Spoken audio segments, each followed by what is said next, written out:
नमस्कार विद्यार्थियों, मैं Mariyam Bano, assistant professor, government PG college Ratangarh. विद्यार्थियों, आज हम जिस टॉपिक पर चर्चा करेंगे वो टॉपिक है अपना बलवन का चरित्र व उसका मूल्यांकन। इसके बलवन के जो कार्य थे वो अपन ने पिछले वाले वीडियो में इस क्लास में कंप्लीट कर लिए थे। इसी क्रम में देखिए विद्यार्थियों, बलवन का चरित्र व मूल्यांकन। बलवन का चरित्र व मूल्यांकन, इसी क्रम में विद्यार्थियों अपना पहला पॉइंट है स्वस्थ किंतु कुरूप। बलवन का शरीर हष्ट-पुष्ट था, लेकिन उसकी आकृति सुंदर नहीं थी। उसका कद छोटा और रंग काला था। उसके चेहरे पर चेचक के दाग थे। उसकी भद्दी सूरत के कारण इल्तुतमिश ने उसे खरीदने से मना कर दिया। तब बलवन ने विनम्र भाव से कहा, जहाँ आप इतने गुलाम अपने लिए खरीद रहे हैं तो ईश्वर के लिए मुझे भी खरीद लीजिए। उसके कुरूप होने के कारण ही उसे आरंभ में बिश्तियों को सौंप दिया गया था, किंतु बलवन ने अपनी उन्नति के इस प्रथम चरण को भी स्वीकार किया। इसी क्रम में विद्यार्थियों दूसरा पॉइंट है अपना योग्य शासक। बलवन ने शासक का अनुभव इल्तुतमिश के काल से ही प्राप्त कर लिया था। अतः जब वह स्वयं सुल्तान बना तब उसने स्वयं को एक कुशल शासक सिद्ध करके दिखाया। उसने ताज की मिटी हुई प्रतिष्ठा को पुनः प्रतिष्ठित किया। उसने विद्रोही अमीरों को बहुत ही तरकीब व सूझबूझ से कंट्रोल में किया। उसने सैन्य तथा गुप्तचर विभाग को मजबूत किया और उसकी मदद से विद्रोहियों का दमन कर राज्य में शांति स्थापित की। उसने निष्पक्ष न्याय व्यवस्था की भी स्थापना की। इसी क्रम में विद्यार्थियों तीसरा पॉइंट है विद्या तथा साहित्य का प्रेमी। बलवन को विद्या तथा साहित्य से विशेष प्रेम था। वह प्राय विद्वानों को अपने दरबार में बुलाता था तथा उसका उचित ढंग से सम्मान करता था। उस समय का सुविख्यात कवि अमीर खुसरो को तोतिए हिंद से नाम से विख्यात हुआ। शाही संरक्षण उसको प्रदान किया गया। प्रसिद्ध विद्वान हसन निजामी भी बलवन के पुत्र मोहम्मद का अत्यंत चहेता था। उसके अतिरिक्त कई और विद्वान भी शाही कृपा के पात्र बने हुए थे। इसी क्रम में विद्यार्थियों अपना 4 पॉइंट है धर्मनिष्ठ मुसलमान। इल्तुतमिश की तरह बलवन भी एक धर्मनिष्ठ मुस्लिम था। वह दिन में 5 वक्त की नमाज पढ़ता था। कुरान के नियमों के अनुसार शासन करता था। शासक बनने के बाद उसने मदिरा का मतलब शराब का सेवन करना बंद कर दिया। पवित्र जीवन व्यतीत करने लगा। वह मुस्लिम विद्वानों का आदर करता था। उसने कई बार संत महात्माओं तथा धर्म स्थानों के दर्शन करने के लिए लंबी लंबी यात्राएं भी की। उसने खलीफा के प्रति सम्मान प्रदर्शित करने के लिए उसका नाम सिक्कों पर अंकित करवाया। इसी क्रम में विद्यार्थियों अपना 5th पॉइंट है चारित्रिक त्रुटियाँ, यानी कि उसके अंदर क्या दोष थे, उसके स्वभाव में क्या दोष थे। कहने का मतलब ये है उसका धार्मिक दृष्टिकोण अत्यंत संकुचित था। उसमें रचनात्मक प्रतिभाओं का अभाव था। एल श्रीवास्तव इसी क्रम में अपने विचार लिखते हैं कि वह धर्मांधता था तथा अपनी बहुसंख्यक प्रजा के प्रति उसका व्यवहार असहिष्णुतापूर्ण था। उसका दंड विधान भी कठोर था। उसने अपने विरोधियों का बुरी तरह सफाया किया, किंतु उसकी यह नीति भारत में तुर्की शक्ति के पतन का कारण मानी जाती है। विद्यार्थियों इसी चारित्रिक दोष में प्रोफेसर के निजामी लिखते हैं कि अपने व्यक्तिगत व सामाजिक हितों की सुरक्षा के लिए उसने तुर्की शासक वर्ग के हितों को पूर्णतः भुला दिया।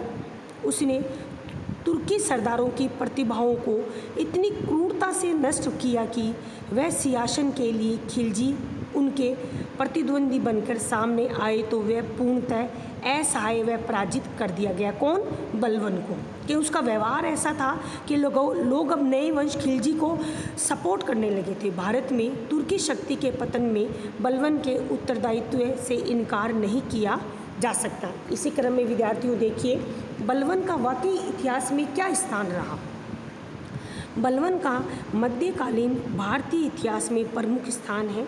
उसका एक साधारण व्यक्ति से शक्तिशाली शासक बन जाना इस तथ्य का प्रत्यक्ष प्रमाण है कि वह निश्चित ही असाधारण प्रतिभा का स्वामी था। इसी क्रम में विद्यार्थियों डॉक्टर ईश्वरी प्रसाद लिखते हैं कि गयासुद्दीन बलवन, जिसने अपनी वीरता तथा दूरदर्शिता से मुस्लिम राज्य को विपत्ति काल में नष्ट होने से बचाया, मध्ययुगीन भारतीय इतिहास में वह सदैव एक महान व्यक्तित्व के रूप में याद किया जाएगा। इसी क्रम में विद्यार्थियों हबीबुल्लाह लिखते हैं कि बलवन ने बड़ी सीमा तक खिलजी राज व्यवस्था की पृष्ठभूमि का निर्माण किया। इसी क्रम में विद्यार्थियों अवध बिहारी पांडे के अनुसार यदि हम बलवन के कार्यों को एक शब्द में व्यक्त करना चाहें तो वह शब्द है दिल्ली सल्तनत का सुदृढ़ीकरण, यानी कि इस सल्तनत को मजबूती देना। यह उसकी नीति का मूल मंत्र था। विद्यार्थियों इसी क्रम में A.N. श्रीवास्तव लिखते हैं कि बलवन ने तुर्की सल्तनत की रक्षा का सुचारू प्रबंध किया तथा उसे नया जीवन प्रदान किया। यही उसका सबसे महान कार्य था। उसने सुल्तान की प्रतिष्ठा को पुनः स्थापित किया, यह उसकी दूसरी सफलता थी। राज्य में सर्वत्र पूर्ण शांति व्यवस्था की स्थापना करना उसका सबसे महत्वपूर्ण कार्य था। उस युग में तुर्की सल्तनत को जिन कठिनाइयों और संकटों का सामना करना पड़ा, उनको देखते हुए यह मानना पड़ेगा कि बलवन की सफलताएं साधारण कोटि की न थी। इसी क्रम में विद्यार्थियों देखिए बलवन के उत्तराधिकारी अत्यंत निर्बल का मतलब कमज़ोर प्रमाणित हुए।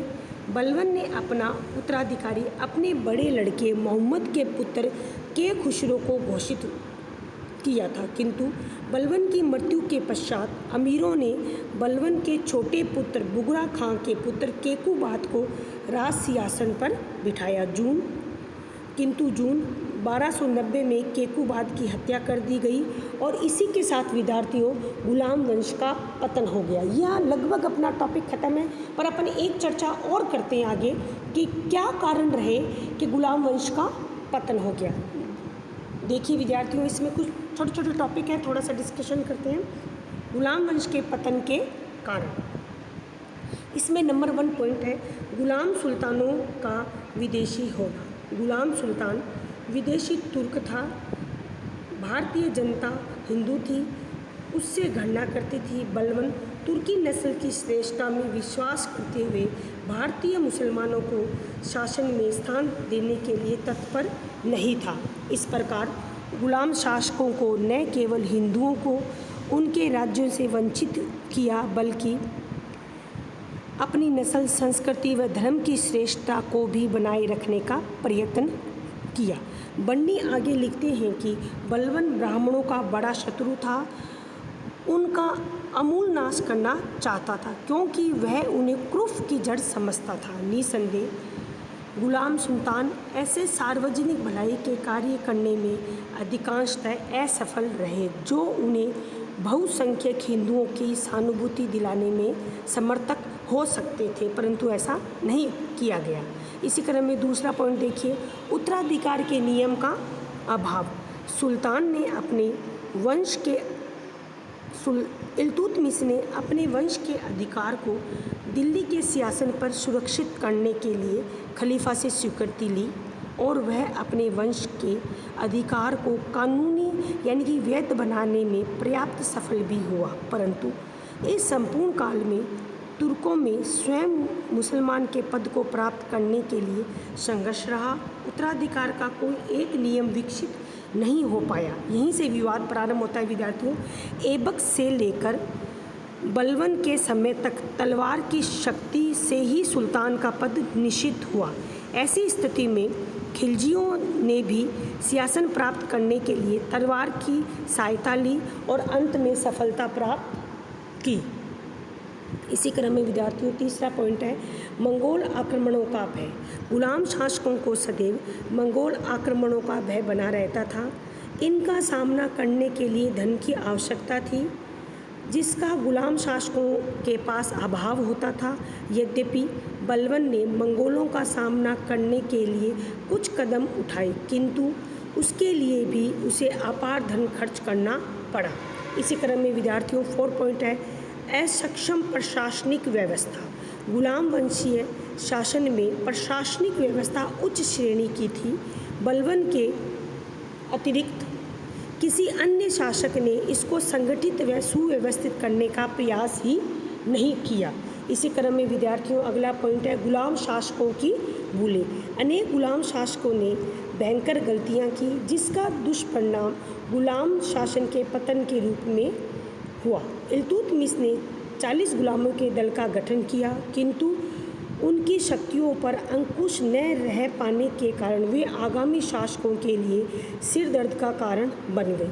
रजिया ने भी गैर तुर्कों का दल बनाया, जिससे राजनीतिक समस्या और बढ़ी और उसका पतन हुआ। रजिया द्वारा याकूत के प्रति असाधारण अनुराग रखना भी उसकी बहुत बड़ी भूल थी। बलबन ने भी अनेक भूलें की। इसी क्रम में प्रोफेसर हबीबुल्ला लिखते हैं कि उनका सबसे बड़ा दोष ये था कि उसने मुसलमानों के प्रभाव को राजनीति व शासन में स्वीकार नहीं किया। इसी क्रम में आज के टॉपिक में विद्यार्थियों अपना अंतिम बिंदु है बलबन का उत्तरदायित्व। बलबन ने अपने तुर्की अमीरों की शक्ति को पूर्णतः नष्ट कर दिया, परंतु ऐसा करते हुए उसने न केवल अपने वंश के अपितु दिल्ली के शासन पर तुर्कों के अधिकार को भी नष्ट कर दिया। मध्यकालीन युग में और मुख्यतः उत्तर भारत की उन अस्थिर परिस्थितियों में तलवार ही शासन के अधिकार का निर्णय कर सकती थी और करती रही। इस कारण गुलाम वंश को नष्ट करके खिलजियों द्वारा अपने राज्य को स्थापित करना अस्वाभाविक नहीं था। ऐसा बाद में भी हुआ।